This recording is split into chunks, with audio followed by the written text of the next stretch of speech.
Hello, here we are for Unit 1 of English 210.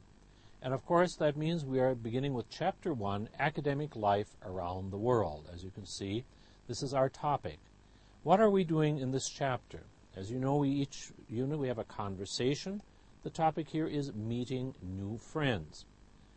In the second half we'll have a presentation, which is about a school orientation. We'll be doing various meaning from context exercises about new school experiences, and our real-world task will be listening to telephone messages. I'd like to share with you some wisdom at the bottom of the page here, a very beautiful phrase, teachers open the doors, you enter by yourself, Chinese proverb.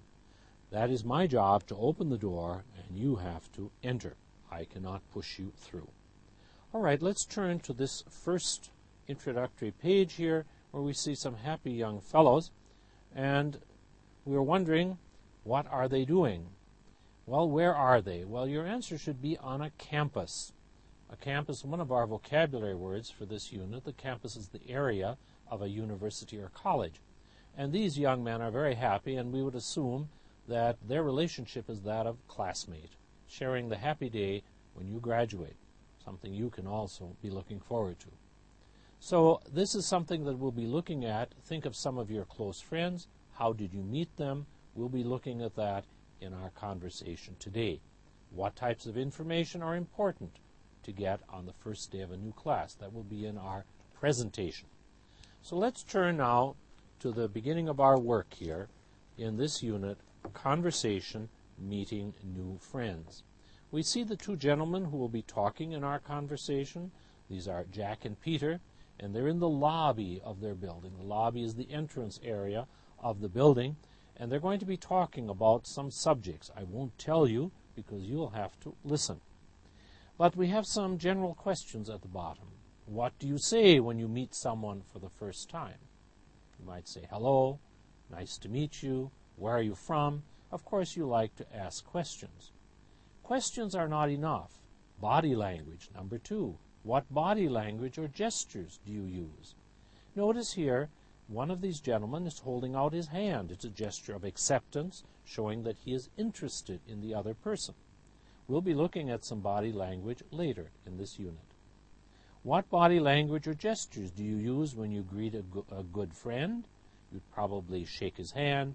You might put your arm on his shoulder. A classmate, less likely. A co-worker, even less likely. We use different body language with different people. Now we come to our vocabulary. Before we listen to our conversation, we're going to preview some vocabulary. At the top, you see that we have verbs, came over or come over, move into, sound, stop by, take, call me, no kidding. We look at the different contexts. Number 1 is done for you. His name is Kenji.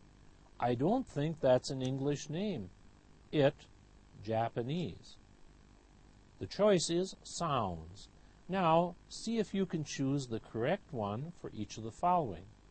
We have a new house, but we can't it until next month. 3. My friend is in the hospital. I will tomorrow and bring her flowers. 4. You have 7 brothers and 1 sister? 5. My name is Robert Browning, but please, Bob. 6. I was born in the United States, but my parents from Korea 35 years ago. 7. If your major is Asian Studies, I'm sure you have to Chinese and probably some other Asian languages too. Now let's check if you chose the correct items. These are the correct solutions. In the first, number 2, move into. We can't move into it until next month, going from one house or one apartment to another. 3, stop by. To visit very quickly. Stop by tomorrow. Number 4, no kidding, an expression of surprise. Number 5, call me Bob, indicating what name you would like. For example, you will call me Mr. Allen. Call me Bob. 6, I was born in the United States, but my parents came over. Again, implies moving over a long distance, in this case, from Asia to America. And finally, number 7, the correct choice was take. Take, the verb used when you have a course, to take English, to take history, or to take other things. Now we're going to listen one time. You're going to hear this conversation, and we're going to answer these questions. So please, as you listen to the conversation, decide what your answers would be to the following questions. Which students already know each other? What information do you find out about Bruce? And 3, what will the students do after this conversation? So now, please listen to conversation number 1. Jack: Hi, how are you doing? Peter: Hi, you're Jack, right? Jack: Yeah, and sorry, you're? Peter: Peter Riley. Jack: Oh yeah, we met on campus last week. Peter, this is my friend, Bruce Lee. He's just moved into the building. Peter: Hi, Bruce Lee.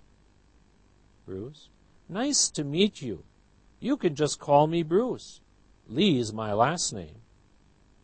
Peter: Oh, Lee, that sounds... Bruce: Chinese. Peter: Oh, so you're from...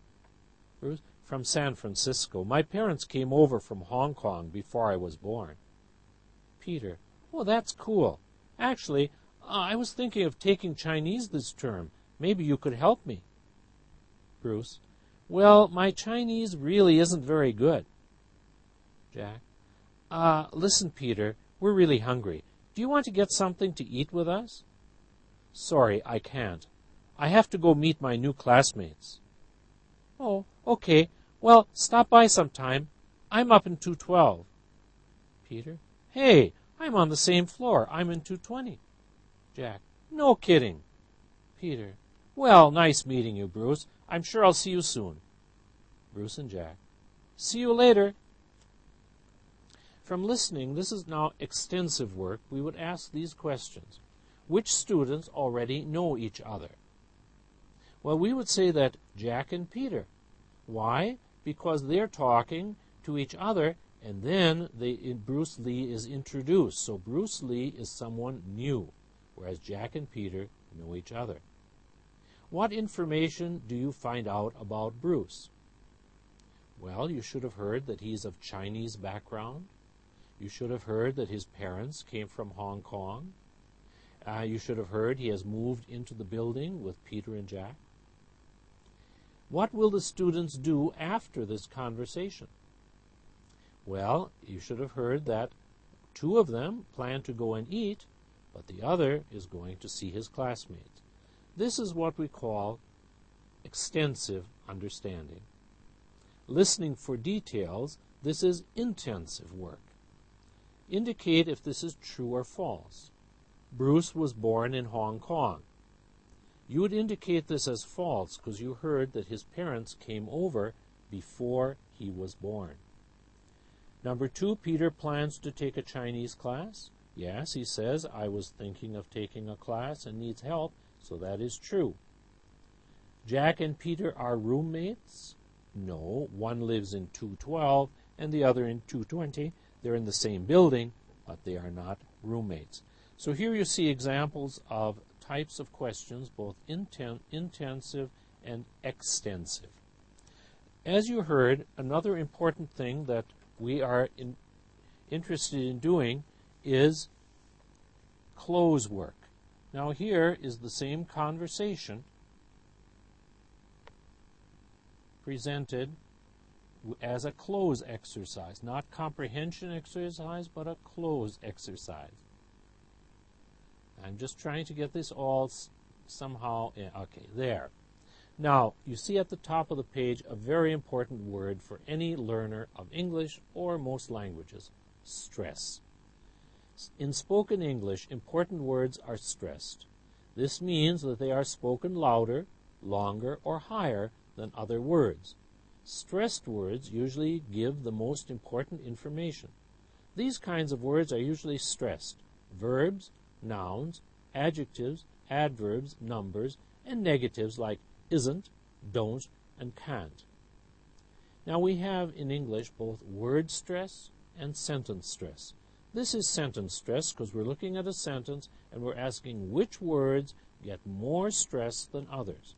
We do not read the first sentence as "my name is Peter," but rather "my name is Peter." Now the important thing to remember here is when you hear this, the words name and Peter are clearer than my and is. But when you write, you must supply the words as well that are not so stressed. Let's look at number 2, having stress on apartment and 12. I'm in apartment 212. I'm in apartment 212. So again, you must listen more carefully for the unstressed sections of the sentence. Next sentence. Maybe you could help me. Maybe you could help me. Again, notice the two stressed words. The unstressed words have to be supplied but are not as clear. And finally, we're on the same floor. Here we have 3 stress. We're on the same floor, but on the are not stressed. Now for your practice, we're going to go through this conversation one more time, and I'm going to ask you to supply the missing parts, and then we will check them. If you have the book, it will be very nice. If you don't, you can do this with us now as we go through it. Okay, you'll hear the conversation one more time. Let me get this in place so you can see this part of the conversation. And so please try to take down what is missing in this section. Conversation. Jack. Hi. How are you doing? Peter. Hi, you're Jack, right? Jack. Yeah, and sorry, you're? Peter. Peter Riley. Jack. Oh, yeah, we met on campus last week. Peter, this is my friend, Bruce Lee. He's just moved into the building. Peter. Hi, Bruce Lee. Bruce. Nice to meet you. You can just call me Bruce. Lee's my last name. Peter. Oh, Lee, that sounds... Bruce. Chinese. Peter. Oh, so you're from... Bruce. From San Francisco. My parents came over from Hong Kong before I was born. Peter. Oh, that's cool. Actually, I was thinking of taking Chinese this term. Maybe you could help me. Bruce. Well, my Chinese really isn't very good.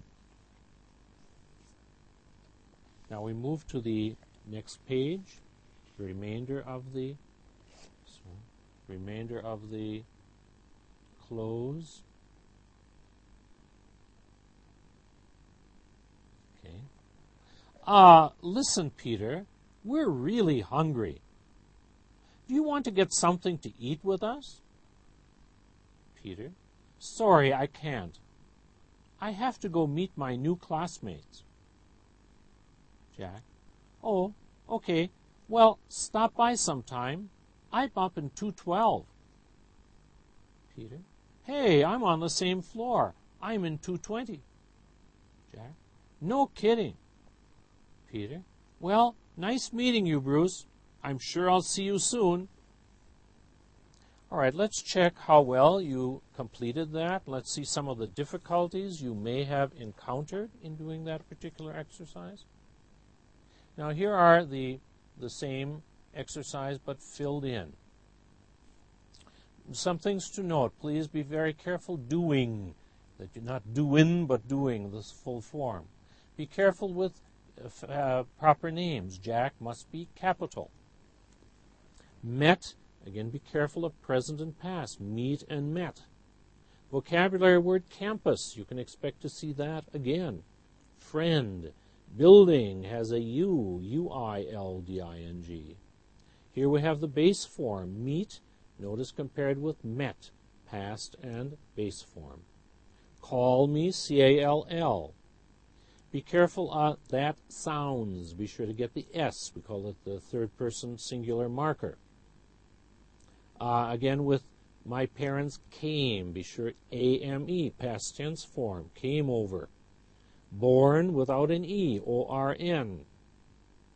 I was thinking. Again, be sure the I-N-G form. Chinese, capital C. All languages are proper nouns. Please notice this noun. This is one of our vocabulary words, a term, a length of time. In our case, our term is the semester. In some universities, the term is a year. Some places have a trimester, but a term is a length of time. Maybe you could help me. Okay, let's go to the remainder of it. Really, remember you have two L's, one for the root, real, one for the suffix -ly, hungry. Something is a pronoun, one word, not two. Classmates also, compound noun, single word. Such things as 212, 220, numbers can be written as numbers. Of course, if it was 2 or 3, you might want to write it as a word. Nice meeting. Earlier you heard nice to meet. Here again, we have the ing form. Now, we move on to reductions. Reductions are a part of any language. We speak more distinctly when we speak individual words than when we are speaking quickly to friends in continuous speech.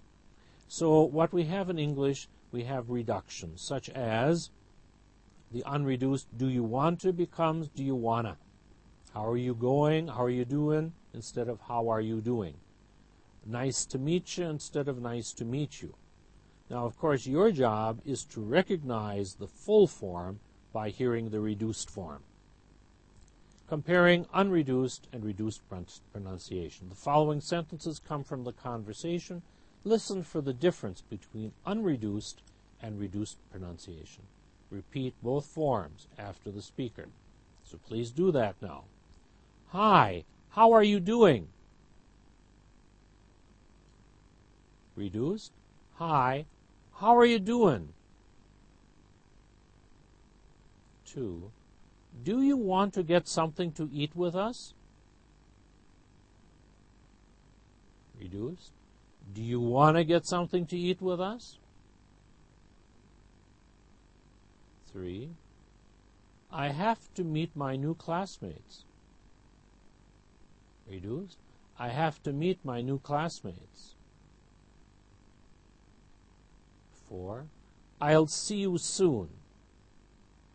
Reduced. I'll see you soon. I hope you see the basic idea here that in English, in continuous speech, you might hear a reduced form. It will be your job to supply the full form. And that's what I'm going to ask you to do on the next page. And so we're going to go now to page 8. Page 8 here at the top. You have 4 sentences, and we have forms missing. You are going to hear the reduced form, but I'd like you to write the full form. Number 1. How are you feeling? 2. See you in an hour. 3. Jack, do you want to eat at the cafeteria? 4. When do you have to meet? Now notice in number 1 you heard, how are you? But of course in full form and formal English, that's how are you? 3 words. Number 2, see ya becomes see you. Ya is you. Number 3, do you wanna becomes do you want to. So these are the forms which you should have filled in. And when do you have to becomes when do you have to. This is the concept of reduction. So you should be prepared if you hear a sentence and be able to supply the full form from the reduced form. Our final exercise in this lesson today is about pronunciation. And this is the final S pronunciation. Final S is especially important in English because it has a number of key functions in grammar. We use it to mark the third person singular. I say, you say, he says. S at the end. We use it to mark plurals. For example, flower, flowers. We put an S at the end. We use it also for possessive. Ahmed has a car. It's Ahmed's car. So final S has many, many functions and important ones. But I hope you'll realize they are not pronounced the same. And that's what we're practicing here. Let's look at this pronunciation, the S ending. The S at the end of verbs, plural nouns and possessive nouns can be pronounced differently depending on the end of the word, the base word. For example, after sibilants, this means words such as ch, words ending in ch, sh, j, s, z, we add is. Example, teach, teaches, is. Box, boxes. Bus, buses. Brush, brushes. However, if the base form ends in s, s, that will be, ends in a voiceless such as k, f, p, or t. We say these are voiceless. Then we will have the ending also voiceless as is. Drink becomes drinks. Stop becomes stops. Hit becomes hits. Put becomes puts. By contrast, if the base form ends, or the base word, ends in a voiced as g, or v, or b, or d, then the ending is pronounced as a z, as in carries, brings, fathers, rides. Okay, so we have a z. Now our exercise is on the next page. Let's have a look at what you are asked to do in this exercise. In this exercise, I'm going to give you a base form. You are then to write down the third person singular, meaning you have to put an S ending. But more importantly, you must choose whether that S ending is, number 1, s, number 2, or z, number 3. So let's do this and check it. Number 2, our base form is miss. Miss. Number 3, our base form is hope. Hope. Number 4, our base form is stop.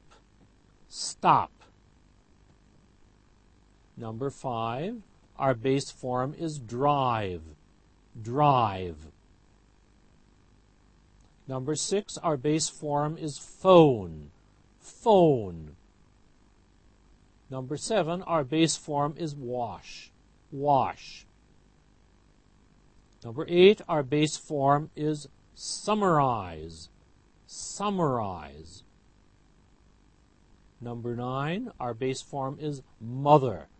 Mother. In number 10, our base form is put. Put.